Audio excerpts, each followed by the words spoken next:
Hello and Assalamu alaikum. Welcome back to our channel, The Educational Hub. Class 9 students. So how was your chemistry paper? हमें comment section में ज़रूर बताइएगा बच्चों। और इस video के अंदर हम एमसीक्यूज भी आपके साथ डिस्कस करेंगे। साथ ही साथ आपने यकीनन क्वेश्चन पेपर के अंदर जब क्वेश्चंस देखे होंगे तो बच्चों 90% questions from our guess paper. अल्हम्दुलिल्लाह जो गेस्ट पेपर में आपको जो चीज़ें बताई थी उसी में से बहुत सारी चीज़ें आपके पेपर में थी और मुझे उम्मीद है कि आपका ये पेपर यकीनन बहुत अच्छा हुआ होगा। ठीक है, तो चले जी एमसीक्यूज को हम डिस्कस कर लेते हैं। तो एमसीक्यूज के अंदर हमारे पास नाइट्रियम जो है ऑब्वियसली ये सोडियम का है, सोडियम का सिंबल Na होता है इसी वजह से। ठीक है, in chemical reaction zinc oxide और hydrogen gives off zinc and H2O। तो ऑक्सीजन कहाँ से रिमूव हुई है? जिंक से हुई है। तो कौन रिड्यूस हुआ है जी? जिंक रिड्यूस हुआ है। ठीक है, अच्छा जी देखो ये बड़ा ही जो है घुमाऊ सा एमसीक्यूज था। CO3-2 is an dash. अब देखो ये CO3 है तो ये आइन तो हो नहीं सकता क्योंकि आइन तो एटम होता है और एनाइन भी नहीं हो सकता। और ये मॉलिक्यूल इसलिए नहीं हो सकता क्योंकि उसके ऊपर चार्ज लगा हुआ है। मॉलिक्यूल तो न्यूट्रल होता है। तो पीछे क्या बचा? मॉलिक्यूलर आइन बचा। ठीक है, अच्छा जी सब शेल के में 2 होते हैं और एम में कितने होते हैं? हमारे पास 3 सब शेल होते हैं, S, P और D। ठीक है, बोरॉन जो है बच्चों मेटलॉइड है। उसके बाद एटॉमिक रेडियस जो है, अब उसको हम यार्ड में, यार्ड तो बहुत बड़ा होता है, फीट इंच ये तो इतने बड़े हैं कि हमें नजर आ जाए। हमें तो एटम नजर ही नहीं आता। तो जाहिर सी बात है फिर उसको उसका भी रेडियस अगर नापना है तो हमें क्या चाहिए होगा? हमें एंगस्ट्रॉम चाहिए होगा। Is it clear? Shielding effect ये पीसी के गेस्ट पेपर से आया है। मैंने आपको बताया भी था कि very important guest paper of PC, उसको जरूर सॉल्व किया करो। जिन्होंने किया था मेरे ख्याल में उनको ये याद होगा, ये सेम रहेगा। ठीक है, फिर जो शील्डिंग इफेक्ट है याद रखो, from left to right period के अंदर उस पर कोई फर्क नहीं पड़ता क्योंकि साइज पे फर्क नहीं पड़ता। ठीक है, नॉन पोलर क्या होगा जी? CO2 होगा। बाकी सब में पोल्स बनते हैं प्लस माइनस, लेकिन कार्बन डाइऑक्साइड में नहीं बनते। रूम टेम्परेचर पे कौन सा मेटल लिक्विड है? तो सबको पता है जी, ओनली मरकरी जो मेटल है और लिक्विड है। ठीक है, अच्छा जी the term would be the same for 1 mole of oxygen gas and 1 mole of water. तो obviously it will be molecules. ठीक है, ये सेम रहेगा।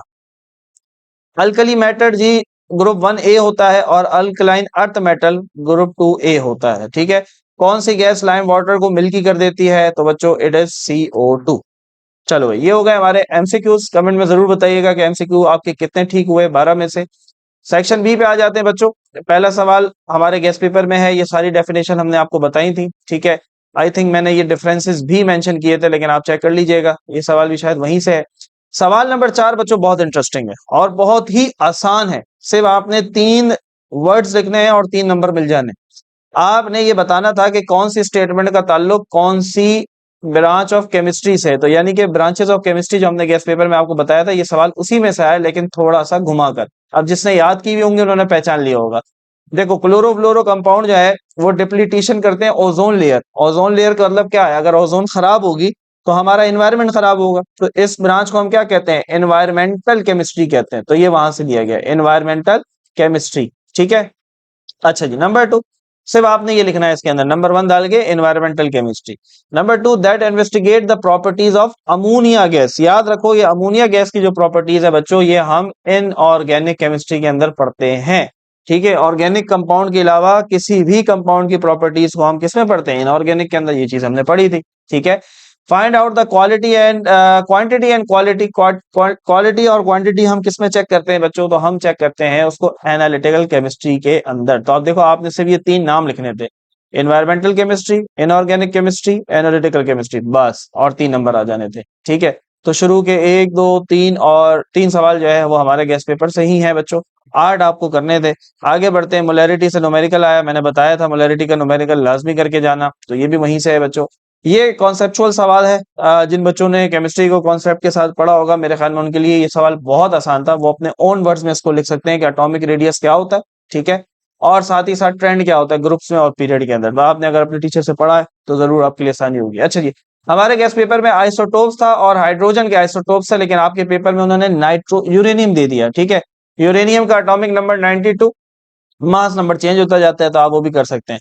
अच्छा जी, बैलेंस केमिकल इक्वेशन हमने आपको अपने गेस्ट पेपर में बताया था कि ये हर साल आती है, तो it is also from our guess paper. तो जिन बच्चों ने हमारी वीडियो से इसको सीखा था मेरे ख्याल में उन्होंने बहुत आसानी से ही कर लिया होगा।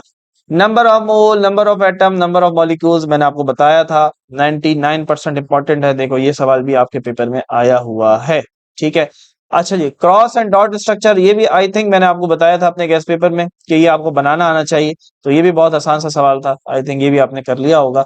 उसके बाद जी फॉर्मूलाज हैं, ये भी मैंने आपको 2-3 टेबल गेस्ट पेपर में बताए थे कि ये टेबल्स याद करके जाओ, और ये टेबल से ही आया हुआ है।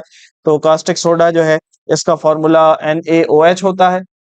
लाइम स्टोन जो है नहीं, नंबर 2 हमारे पास सैंड आ रहा है ना, तो सैंड का फॉर्मूला SiO2 होता है। और ये शुगर है। अब इसके अंदर बच्चे कंफ्यूज हुए शुगर में और ग्लूकोज में। देखो ग्लूकोज अलग चीज है, शुगर अलग चीज है, ठीक है। कंपाउंड सिमिलर है, मतलब उनका जो समझ लो फैमिली है, जो ग्रुप है, वो एक जैसा है, लेकिन प्रॉपर्टीज थोड़ी सी डिफरेंट है।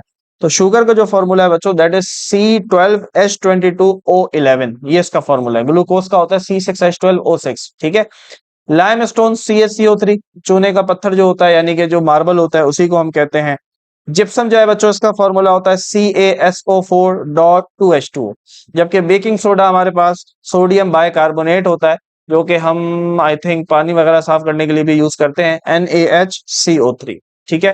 तो ये फॉर्मूलाज बड़े आसान से थे, यकीनन ये भी आप कर सकते थे। अच्छा जी, चैडनल इफेक्ट का शायद हमने जिक्र अपने गेस्ट पेपर में नहीं किया था, so we can leave it. यहाँ पर आपने रीजन से फ्लोराइड आयन में और नियॉन एटम में क्या फर्क होता है। तो नंबर ऑफ एटम, जो इनके इलेक्ट्रॉन है बच्चों, फ्लोराइड आयन के और नियॉन एटम के, इनके नंबर ऑफ इलेक्ट्रॉन अलग होते हैं, लेकिन number of proton sorry same होते हैं, नंबर ऑफ इलेक्ट्रॉन, लेकिन नंबर ऑफ प्रोटॉन और न्यूट्रॉन ये आपस में एक दूसरे से डिफरेंट होते हैं। तो इसलिए हम इनको एक फैमिली कंसीडर नहीं कर सकते, यानी कि फ्लोराइड को हम एटम नहीं कह सकते, क्योंकि इनका आपस में क्या चेंज है, नंबर ऑफ प्रोटॉन और न्यूट्रॉन चेंज है, ठीक है। दूसरा वाला तो रीजन बहुत ही आसान है, आपने केमिस्ट्री की बेसिक में पढ़ा होगा कि नोबेल गैस रिएक्शन क्यों नहीं करती है। भाई नोबेल गैस का लॉ ऑफ ऑक्टेट या डुप्लेट जो है वो कंप्लीट होता है, तो उनको रिएक्शन करने की जरूरत ही नहीं है, उनका जो इलेक्ट्रॉन है वो ऑलरेडी पूरा होता है। अच्छा जी, चार्ल्स लॉ उन्होंने 2023 में दिया था, और मैंने अपने गेस्ट पेपर में बताया था कि इसको आखिर में आप देख लेना। बॉयज ज्यादा इंपॉर्टेंट था, लेकिन उन्होंने आपको दोबारा चार्ल्स लॉ दे दिया, तो जो बच्चे देख के गए थे मेरे ख्याल में उन्होंने कर लिया होगा। बहुत ही आसान सा ये सवाल था, और न्यूमेरिकल भी बहुत इजी सा है, ये आपकी बुक से ही लिया हुआ सॉल्व एग्जाम्पल न्यूमेरिकल है, ये आपको उन्होंने दे दिया। इलेक्ट्रोप्लेटिंग हमारे गेस्ट पेपर में था, और मैंने आपको टिन प्लेटिंग बताया भी था कि ये इंपॉर्टेंट है टिन प्लेटिंग। तो जिन बच्चों ने हमारे गेस्ट पेपर से याद किया था, यकीनन ये लॉन्ग सवाल उन्होंने अटेम्प्ट कर लिया होगा। उसके बाद जी आयोनिक बॉन्ड मैंने आपको बताया था, very very very important. Bohr model मैंने आपको बताया था, तो 4 लॉन्ग करने थे, 4 तो यहीं से हो गए, ठीक है। 1 2 3 और 4। अब इलेक्ट्रोनेगेटिविटी की डेफिनेशन हमने आपको गेस्ट पेपर में दी थी, लेकिन अगेन यहाँ पर फिर वही एलिमेंट है, ये कॉन्सेप्चुअल सवाल है। तो जिसने केमिस्ट्री जरा कॉन्सेप्ट से पढ़ी होगी, तो यकीनन उसके लिए क्वेश्चन 16 भी मुश्किल नहीं था। मॉलिक्यूल जो है ये टोटली एक थोड़ा सा out of order question I should say कि था ये, और इसके अंदर आपने बताना था diatomic molecule, monoatomic molecules, ठीक है। तो बहरहाल ये भी आसान सवाल था, लेकिन अगेन उसी के लिए जिसने कॉन्सेप्ट के साथ किया, लेकिन जो याद करके गए थे तो वो ये 4 सवाल भी अटेम्प्ट कर सकते थे। और यकीनन बच्चों आपका पेपर बहुत अच्छा हुआ होगा। Wish you very good luck for your remaining exam. हमें अपनी दुआओं में याद रखें, फलस्तीन के लोगों को बच्चों अपनी दुआओं में याद रखें। मिलते हैं आपसे नेक्स्ट वीडियो में, अपना बहुत सारा ख्याल रखिएगा। अल्लाह हाफिज।